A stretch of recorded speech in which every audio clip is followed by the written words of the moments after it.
ओम नारायण नारायण नारायण नारायण। सब मित्र को राम राम। दोस्तों, अभी हम रिव्यू करने वाले हैं गिलेर्मो डेल टोरो's पिनोकियो, इस स्टॉप मोशन एनिमेटेड फिल्म का, जिसे 9 नवंबर को अमेरिका में कुछ सिलेक्टेड स्क्रीन्स पर रिलीज किया गया था और वर्ल्ड वाइड इसे एक महीने के बाद यानी 9 दिसंबर से नेटफ्लिक्स पर रिलीज किया गया। नेटफ्लिक्स पर यह हिंदी में भी अवेलेबल है। ये हमारे चैनल की तीसरी स्टॉप मोशन एनिमेटेड फिल्म है जिसका हम रिव्यू करने जा रहे हैं, शॉन द शिप आर्मागेडन और आई लव डॉग्स के बाद में। और मुझे पर्सनली स्टॉप मोशन एनिमेशन काफ़ी पसंद है उसके विजुअल एक्सपीरियंस के कारण। और विशेषतः पिनोकियो इस फिल्म की जो थीम है उसके लिए मेरे अनुसार स्टॉप मोशन एनिमेशन ही सबसे बढ़िया था। नॉर्मल 3D में या 2D में मेरे अनुसार इतना बढ़िया एक्सपीरियंस ये फिल्म नहीं दे पाती जो अभी इस फिल्म ने मुझे दिया है।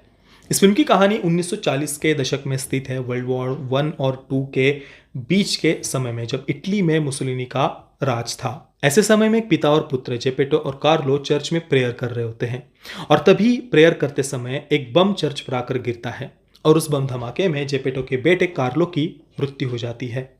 अपने इतने प्यारे आज्ञाकारी बेटे के जाने के दुख को जेपेटो सह नहीं पाता और उसके बाद 20 वर्षों तक जेपेटो अपने बेटे की समाधि के पास में ही रोते रोते व्यतीत कर देता है और अपने अपने पुत्र के स्मरण में वो उस समाधि के पास में एक पेड़ भी उसने लगाया था जो अभी काफ़ी बड़ा हो गया है। 20 वर्षों का समय बीत चुका है। एक दिन 20 वर्षों के बाद में जेपेटो बहुत ज़्यादा अंदर से व्यथित हो जाता है और क्रोध में आकर वो उस पेड़ को काट देता है जो उसने अपने बेटे के स्मरण में लगाया था और उस पेड़ की लकड़ी से वो एक कठपुतली बनाता है, एक वुडन पपेट जिसे कहा जाता है।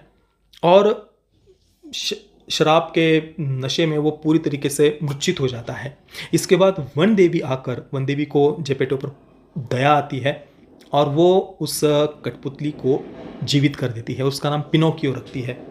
अब वो जो पेड़ था कटा हुआ, उसमें एक सेबेस्टियन नाम का एक कीड़ा रहता था और वन देवी उस कीड़े को, सेबेस्टियन को, पिनोकियो की जिम्मेदारी देती है। उसे अच्छी सीख देने का उत्तरदायित्व वन देवी सेबेस्टियन को देती है। अब प्रारंभ में तो जेपेटो कार्लो की जगह पिनोकियो को स्वीकार नहीं पाता और इस बात से पिनोकियो बहुत ज़्यादा व्यथित रहने लगता है, दुखी रहने लगता है कि मैं अपने पिता को प्रसन्न कैसे करूं, मैं कार्लो की जगह कैसे लूं, मेरे पिता मुझसे प्रेम कैसे करेंगे, मैं उसके लिए क्या करूं। और इसी चिंता में, इसी व्यथा में एक दिन पिनोकियो अपने पिता की आज्ञा को तोड़कर एक सर्कस में चला जाता है। सर्कस में जो कठपुतलियों का शो होता है उसमें परफॉर्म करने के लिए, ताकि वहाँ पर वो पैसे कमाकर अपने पिता को भेज सके। इतनी ज़्यादा चिंता वो अपने पिता की करता है, इतना ज़्यादा प्रेम वो अपने पिता को करता है और पिता से भी वही प्रेम वो चाहता है, पर कार्लो की याद में पिता अपने नए बेटे को वो प्रेम नहीं दे पाते। अब इसके बाद जो सर्कस का जो मालिक है वो बहुत कपटी होता है।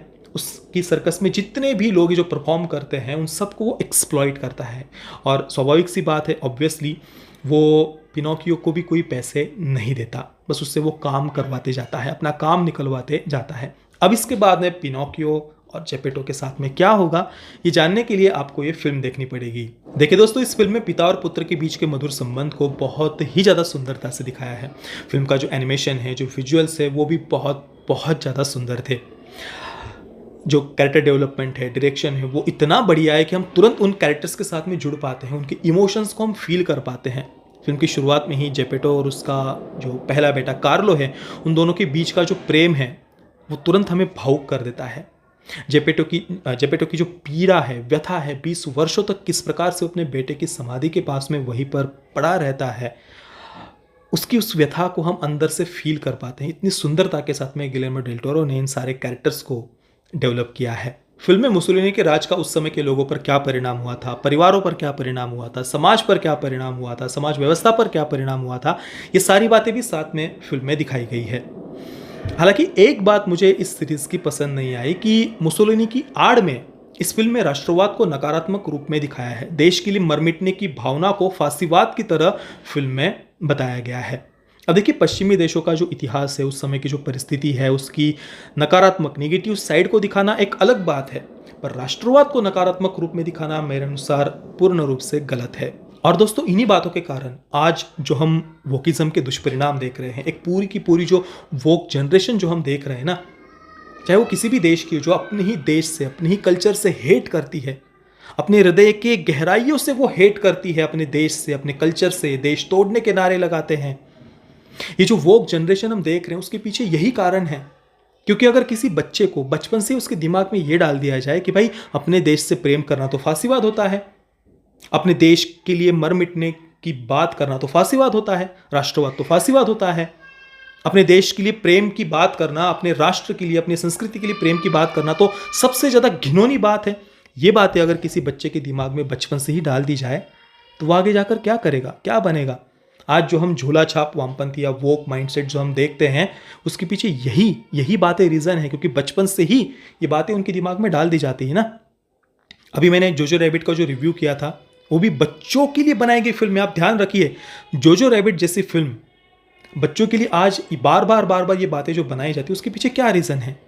जोजो रैबिट में आप देख लीजिए यही बातें, राष्ट्रवाद कैसे घिनौना होता है, नेशनलिज्म की बात करना, राष्ट्रवाद की बात करना, अपने देश के लिए मर मिटने की बात करना, कैसी कितनी घिनौनी मानसिकता है ये तो फांसीवाद होता है। ये बातें बच्चों के दिमाग में सिस्टमेटिक वे में बार बार क्यों डाली जा रही है, वो भी हिटलर मुसोलिनी को एक टूल की तरह यूज करके। जबकि आज नाजी हो, हिटलर हो, मुसोलिनी का कोई अस्तित्व नहीं है, पर जिन कम्युनिस्टों ने उससे भी कई गुना ज्यादा हत्याएं की हुई है। 200 मिलियन से ज्यादा लोगों की हत्याएं जिन कम्युनिस्टों ने की हुई है, उन्हीं बातों को उसको तो कोई क्रिटिसाइज नहीं करता, पर राष्ट्रवाद को बार बार नई जनरेशन के सामने नकारात्मक रूप में प्रस्तुत किया जाता है।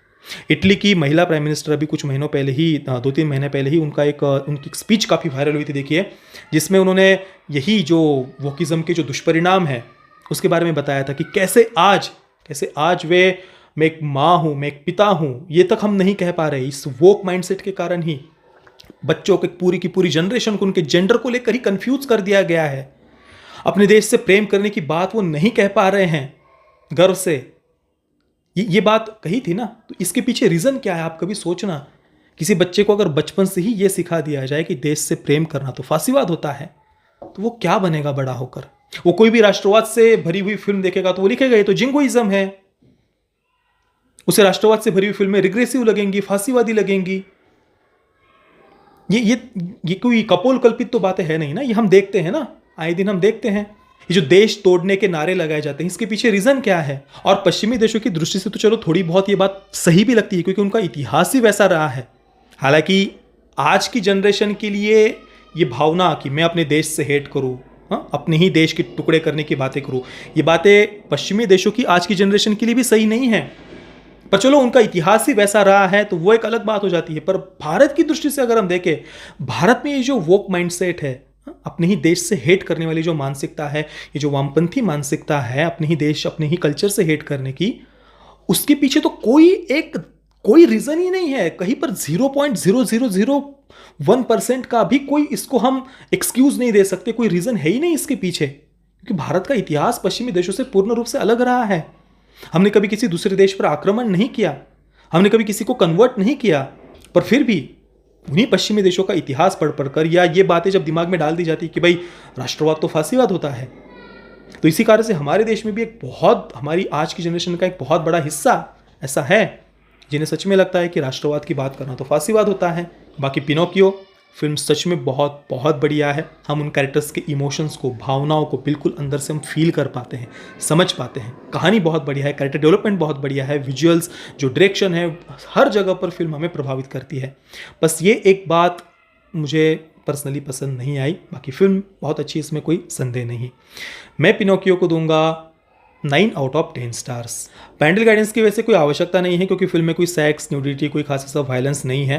पर फिर भी बच्चों की दृष्टि से मैं कहूँगा कि जब बच्चों को अगर कोई ये फिल्म देखे भी, तो भी पेरेंट्स को ये बातें उन्हें समझाना आवश्यक है। बाकी दोस्तों, आपने अगर इस फिल्म को देखा है तो आपका अनुभव कैसा रहा मुझे आप नीचे कमेंट में अवश्य बताना। ये वीडियो देखने के लिए आप सभी मित्रों का बहुत बहुत धन्यवाद। जय श्री राम, वंदे मातरम।